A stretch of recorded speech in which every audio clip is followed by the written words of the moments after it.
Viewers இன்னைக்கான வீடியோவில் நம்ம இதை பற்றி பார்க்க போகிறோம் அப்படின்னா சூப்பரான எல்சிஎம் ட்ரிக்ஸை பற்றி தான் பார்க்க போகிறோம். இன்றைக்கி நம்ம பார்க்க போகிற ட்ரிக்ஸ் வந்து டிஎம்பிஎஸ்சி எக்ஸாம்ஸில் வந்து கேட்டிருக்காங்க. வாங்க பார்க்கலாம். இப்போ நமக்கு ஒரு ப்ராப்ளம் வந்து கொடுத்துருக்காங்க. A square C cube B comma A cube C B square comma A C square B கியூப்னு சொல்லி கொடுத்துருக்காங்க. நமக்கு எல்சிஎம் கண்டுபிடிக்க சொல்லி சொல்கிறாங்க. அப்போ எல்சிஎம் கண்டுபிடிக்க சொல்லி சொன்னாலே நமக்கு வந்து ரெண்டு ரூல் மட்டும் தெரிஞ்சிருந்தால் போதும். என்ன அப்படின்னா ஹையஸ்ட் பவர் அப்புறம் ஆல்டம். இது வந்து நம்ம ப்ராப்ளம் பார்க்கும்போது உங்களுக்கு நல்லாவே புரியும். இப்போதைக்கு இந்த கான்செப்ட் ரெண்டை மட்டும் நல்லா புரிஞ்சுக்க. ஒன்று வந்து ஹையஸ்ட் பவர், இன்னொன்று வந்து ஆல்டம். ஃபஸ்ட்டு ஸ்டெப் என்ன பண்ணணும் அப்படின்னா வந்து இந்த ஏ தனியாக சி தனியாக பி தனியாக என்ன கொடுத்துருக்காங்களோ அதை தனித்தனியாக ஃபஸ்ட்டு எடுத்து எழுதுங்க. அதுதான் வந்து ஃபஸ்ட் ஸ்டெப். ஏ ஸ்கொயர் சி கியூப் பி, அடுத்தது ஏ கியூப், ஏக்கு நேராக ஏ கியூபு, சிக்கு நேராக சி, பி ஸ்கொயருக்கு பிக்கு நேராக பி ஸ்கொயரு, அடுத்தது ஏ இங்கே போட்டிருக்க பாரு ஏக்கு நேராக, அதுக்கு அடுத்தது சிக்கு நேராக சி ஸ்கொயரு, பிக்கு நேராக பி கியூப் எல்லாத்தையும் எழுதியாச்சு. அதுக்கப்புறமேட்டா இப்போ ரூல் படி பார்த்தோம் அப்படின்னா ஹையஸ்ட் பவர் இந்த ப்ராப்ளம் பொறுத்த வரைக்கும். இப்போ ஹையஸ்ட் பவர்னும் போது இதில் வந்து ஹையஸ்ட் பவர் எதுன்னு பார்த்தீங்க அப்படின்னா வந்து இது ஏ கியூப்ன்றது தான் வந்து ஹையஸ்ட் இது. அதனால் ஏ கியூப் போகிறோம். இதில் பார்த்தீங்க அப்படின்னா ஹையஸ்ட் பவர் அதிகமாக உள்ள பவர்னு பார்த்தீங்க அப்படின்னா சி கியூப் தான். இந்த இடத்துல அதிகமாக உள்ள பவர்னு பார்த்தீங்க, எதுக்கு அதிகமாக பவர் இருக்குது? பி கியூப்ன்றது தான் அதிக பவர். அதுதான் இவ்வளோ தான் வந்து கான்செப்ட் மட்டும் நல்லா புரிஞ்சுக்க. அதுக்கடுத்து நம்ம இன்னொரு ப்ராப்ளம் வந்து பார்க்கலாம். அடுத்து வந்து நமக்கு வந்து இன்னொரு ப்ராப்ளம் வந்து கொடுத்துருக்காங்க. 3x² y, 4x³ y³ சொல்லி கொடுத்துருக்காங்க. இது எப்படி சால்வ் பண்ணுறது அப்படின்றத பார்க்கலாம். இப்போ ஃபஸ்ட்டு வந்து நம்ம ப்ராப்ளம் வந்து எடுத்து எழுதிக்கலாம் தனித்தனியாக. ஃபஸ்ட்டு வந்து நம்பர் வந்து கொடுத்துருக்காங்க. அந்த நம்பர் எழுதுறோம். அதுக்கு அடுத்தது x² கொடுத்துருக்காங்க, அதை தனியாக எழுதுறோம். அடுத்தது y தனியாக எழுதுறோம். இப்போ அதுக்கு அடுத்து வந்து நம்பர் ஒன்று கொடுத்துருக்காங்க, அதனால் நம்பரை ஃபஸ்ட்டு எழுதுறோம். அதுக்கப்புறமேட்டா எக்ஸ்க்கு நேராக கொடுத்துருக்காங்க, x³ அதை எழுதுறோம். y நேராக வந்து y³ கொடுத்துருக்காங்க, அதை எழுதுறோம். அவ்வளோதான் வந்து கொடுத்துருக்காங்க. இப்போ அதுக்கப்புறமேட்டா என்ன பண்ணோம் அப்படின்னா வந்து ஃபஸ்ட்டு நம்பர்ஸ் கொடுத்துருந்தாங்க அப்படின்னு நமக்கு வந்து எல்சிஎம் கண்டுபிடிச்சு சொல்லி சொல்லியிருக்காங்க. ஃபஸ்ட்டு நம்பர்ஸ் கொடுத்துருக்காங்க அப்படின்னாலே வந்து ஃபஸ்ட்டு வந்து நம்பர்ஸ்க்கு வந்து எல்சிஎம் வந்து எடுத்துருங்க. அப்போ 3 4 நமக்கு வந்து கான்செப்ட் வந்து தெரியும். இப்போ இந்த மாதிரி எல்சிஎம் எடுக்கிறதுக்கு வந்து நமக்கு வந்து ட்ரிக்ஸ் வந்து இருக்குது. என்ன பண்ணணும் அப்படின்னா வந்து ஃபஸ்ட்டு வந்து இந்த ரெண்டு நம்பரில் எந்த நம்பர் வந்து பெரிய நம்பர் அப்படின்றது வந்து ஃபஸ்ட்டு கண்டுபிடிங்க. இது 3 பெருசா 4 பெருசான்னு பார்த்தோம் அப்படின்னா 4 தான் வந்து பெருசு. அதுக்கு அடுத்தது என்ன பண்ணணும் அப்படின்னா வந்து இந்த 3ன்றது வந்து 4ஆல் டிவைட் ஆகுமா அப்படின்றத வந்து கான்செப்ட். இப்போ 3 டேபிளில் வந்து 4ன்றது வருமானு பார்த்தோம் அப்படின்னா வந்து வராது. அதான் வந்து கான்செப்ட். 4ன்றது வந்து 3 டேபிளில் வராது அப்படின்னு. அப்போ வராதுன்னு அப்படின்றதுனால அதுக்கு அடுத்த மடங்குக்கு போகணும். அதுக்கு அடுத்த மடங்குன்னும் போது 4 × 2 அதான் 2 × 4 சார் வந்து 8. அப்புறம் 8ன்றது வந்து 3 டேபிளில் வருவான்னு பார்த்தோம் அப்படின்னா 3 டேபிளில் வராது. அப்போ அதுக்கு அடுத்த மடங்குன்னும் போது 3 4 சார் வந்து 12. அப்போ 12ன்றது வந்து 3 டேபிளில் வருமானு பார்த்தோம் அப்படின்னா வரும். எத்தனை டைம்ஸ் வந்து 4 3 சார் வந்து நமக்கு வந்து 12. அப்போ இது எது வந்து டிவைட் ஆகுதோ அதுதான் வந்து ஆன்சர். அப்போ 12ன்றது தான் வந்து ஆன்சர். இதுதான் வந்து கான்செப்ட் வந்து நல்லா புரிஞ்சுக்க. ஒரே ஒரு ரிவைஸ் பண்ணிடுறேன். என்ன அப்படின்னா வந்து இது ரெண்டுத்தில் வந்து எது பெரிய நம்பர் அப்படின்றது வந்து ஃபஸ்ட்டு இது பண்ணும். இந்த பெரிய நம்பர் வந்து இந்த டேபிளில் வந்து டிவைட் ஆகுதா அப்படின்றத வந்து கான்செப்ட். இப்போ 3 டேபிளில் 4ன்றது வராது. அப்போ வராதுன்னும் போது அதோட அடுத்த மடங்குன்னு அதை எப்படி பண்ணுறது? இப்போ 1 4 is 4னா 2 4s are 8, 3 4s are 12, 4 4s are 16. அந்த மாதிரி வந்து மடங்கை வந்து இன்க்ரீஸ் பண்ணிட்டே போகணும். 5 4s are 20, 6 4s are 24 அந்த மாதிரி போயிட்டே இருக்கணும். இதில் வந்து இந்த நம்பர் வந்து இதில் டிவைட் அதோட நம்ம ஸ்டாப் பண்ணிட்டு வேண்டியதான். அப்படி பார்க்கும்பொழுது அதுக்கு அடுத்த மடங்குன்னு பார்க்கும்போது 2 4s are வந்து 8. 8ன்னும் போது 8ன்றது வந்து 3 டேபிளில் வரும். 3 டேபிளில் 8ன்றதே வராது. அப்போ 8ன்றது வராதா? அதுக்கு அடுத்த மடங்குன்னு பார்க்கும்போது 3 4s are வந்து 12. அப்போ 12ன்றது வந்து 3 டேபிளில் வரும். 3 4s are வந்து 12. இவ்வளோ தான் வந்து கான்செப்ட். இப்போ நம்ம என்ன பண்ணுறோம், நமக்கு வந்து 12 கிடைச்சது. அந்த 12 வந்து இந்த இடத்துல போகிற எல்சிஎம்க்கு. அதுக்கடுத்து வந்து எக்ஸில் பெருசு ஹையஸ்ட் பவர் எதுக்குன்னு பார்த்தோம் அப்படின்னா வந்து x³ ஒயில் ஹையஸ்ட் பவர் எதுக்கு இருக்குன்னு பார்த்தோம் அப்படின்னா y³. அவ்வளோதான் அது கான்செப்ட். அதிகமாக உள்ள பவர் ப்ராப்ளம் வந்து நம்ம போகலாம். x³ y², xyzன்னு சொல்லி கொடுத்துருக்காங்க. இப்போ வந்து அப்படியே தனித்தனியாக எடுத்து எழுதுங்க. x³ தனியாக எடுத்து எழுதிக்கிறோம், y² தனியாக எடுத்து எழுதிக்கிறோம். அதுக்கடுத்து வந்து xyz.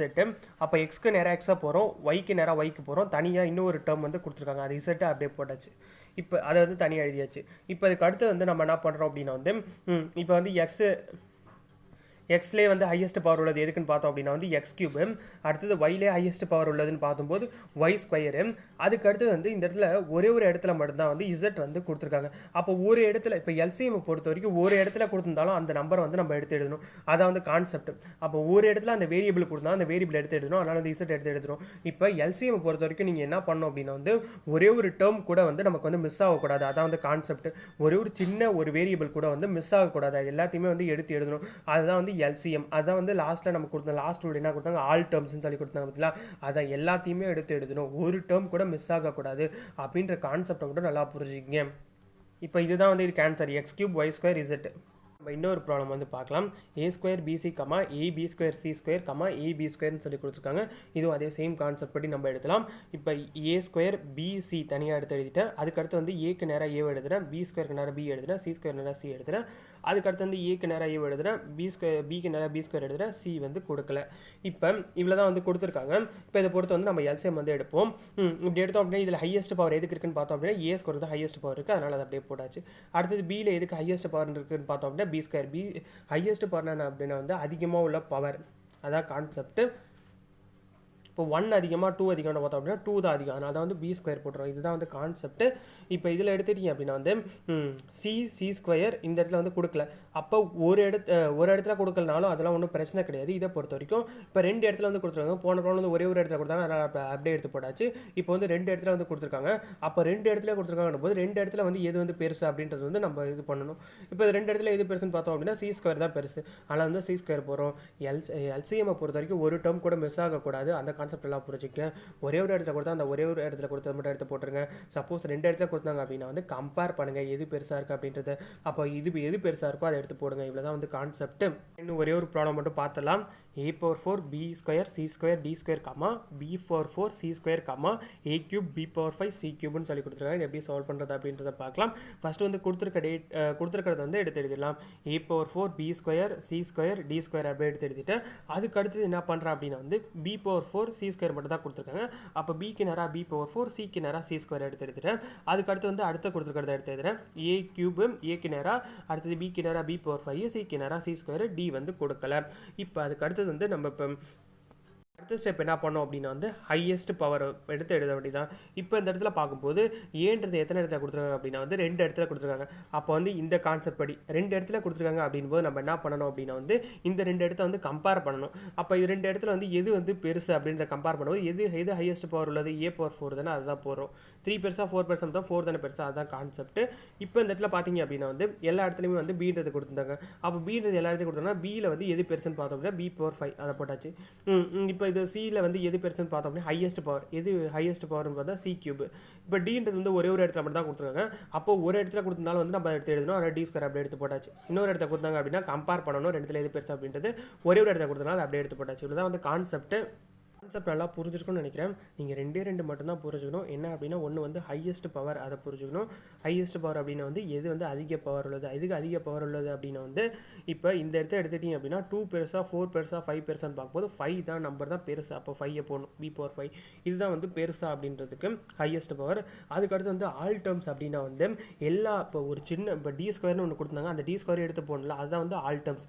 கொடுத்துருக்க எல்லா டேர்ம்ஸுமே வந்து எடுத்து போடணும். அதான் இப்போ இந்த இடத்துல இசட் கொடுத்துருக்காங்க, இந்த இடத்துல நான் கொடுக்கல அப்படியே அதை எடுத்து போகிற பற்றில அதான் கான்செப்ட். இப்போ நீங்கள் ஆல் டேர்ம்ஸ் அப்படின்றதுக்கு வந்து எதுவுமே வந்து மிஸ் ஆகக்கூடாது அப்படின்னு நீங்கள் நான் வச்சாலும் தான், ஒரு வேரியபிள் கூட மிஸ் ஆகக்கூடாது. எதை பொறுத்த வரைக்கும் அப்படின்னா வந்து எல்சிஎம் பொறுத்த வரைக்கும் இப்படி புரிஞ்சிட்டாலும் சரி தான். இப்போ சி கொடுத்துருக்காங்க, அப்போ இந்த வேரியபிளும் மிஸ் ஆகக்கூடாது, மிஸ் ஆகவும் போடணும், அதான் வந்து கான்செப்ட். எல்சிஎம் பொறுத்த வரைக்கும் எந்த வேரியபிளும் மிஸ் ஆகக்கூடாது அப்படின்ற கான்செப்ட் நல்லா புரிஞ்சுக்கேன். இதை தான் இந்த வீடியோவில் சொல்லணும்னு நினைச்சேன். இந்த வீடியோவில் பிடிச்சா லைக் பண்ணுங்கள், உங்கள் ஃப்ரெண்ட்ஸ் பார்க்கணும் அப்படின்னு நினைச்சிங்க அப்படின்னா ஷேர் பண்ணுங்கள். இந்த மாதிரி டெம்ஸ் நான் பார்க்கறதுக்கு எங்கள் சேனலை சப்ஸ்கிரைப் பண்ணி வச்சுக்கோங்க.